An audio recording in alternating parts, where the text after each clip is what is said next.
गजपति स्थानीय हिलटॉप स्नातक महाविद्यालय ओडिशा रे जगन्नाथ संस्कृति शीर्षक एक आलोचना चक्र अनुष्ठित हो जाइछि। एही आलोचना चक्र रे आंचलिक शिक्षा निर्देशालय ब्रह्मपुर निर्देशक डॉक्टर सिद्धार्थ शंकर पाढ़ी मुख्य अतिथि भाव जोगदे प्रदीप प्रज्वलन करी कार्यक्रम को उद्घाटन करने सहित जगन्नाथ संस्कृति आमको नीति निष्ठा और कर्तव्य परायण होगा शिक्षा देछि। श्री जगन्नाथ मंदिर द्वार खोलिबा ठारू रात्रे द्वार बंद होगा पर्यंत जेते सब कार्यक्रम अनुष्ठित होछि से सबुरे कर्तव्य परायणता दर्शाउछि।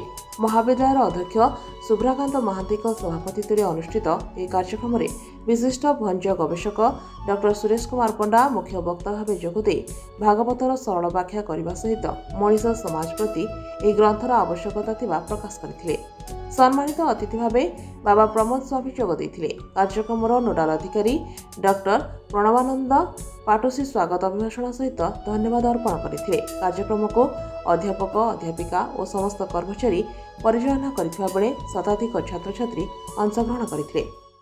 आज आम कॉलेज रे जो प्रोग्राम हेतिला जगन्नाथ संस्कृति विषय रे बहुत अतिथि माने भी आसिले, बहुत साहित्यिक माने भी आसिले। से माने हमको कहले एबे हमर ओडिसा रे जगन्नाथ संस्कृति विकसित होई चलीछि।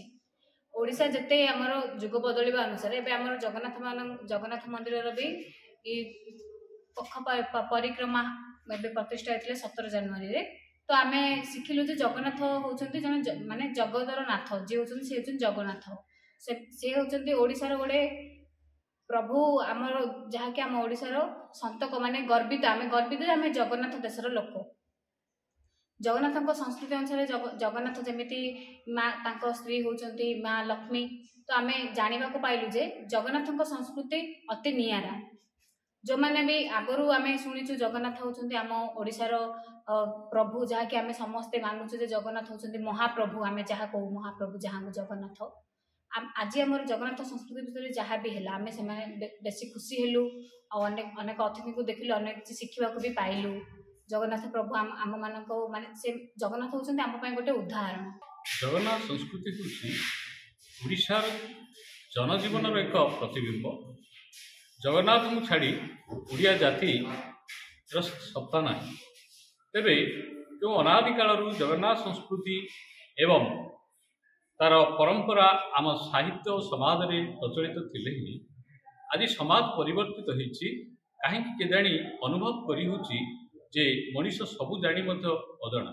जे सरकार तरफ ये जो कार्यक्रम आरंभ होइछि जे अध्ययन क्षेत्र में पिला माने यदि संस्कृति सह आम जगन्नाथ परंपरा सहित यदि जड़ित हेबे ताहाले निश्चित भावे ये जातिर भविष्यत एवं आम परंपरा समग्र विश्व रे तार नाम रखिबो एवं अधिक विकसित हो पारे। आम तो जानिछे जगन्नाथ संस्कृति सहित आम साहित्य अत्यंत भाव निबिड़ भाव संपृक्त। एवं आपण देखंतु जे कवि सम्राट उपेन्द्र भंजकर अनेक श्रेष्ठ कृति हूँ कोटि ब्रह्मांड सुंदरी। से लिखती जमी भागवत गीतार लिखाई चतुर्विधा भजन्ते मां जना सुकृति नो जनुह ज्ञान आर्त जिज्ञा सुरथार्थी ज्ञानी च भरतर्ष। चारि प्रकार भक्त ये दुनिया रे अछंती। तेबे कवि सम्राट उपेन्द्र भंज अत्यंत सुंदर भाव याकू व्याख्या करछंती।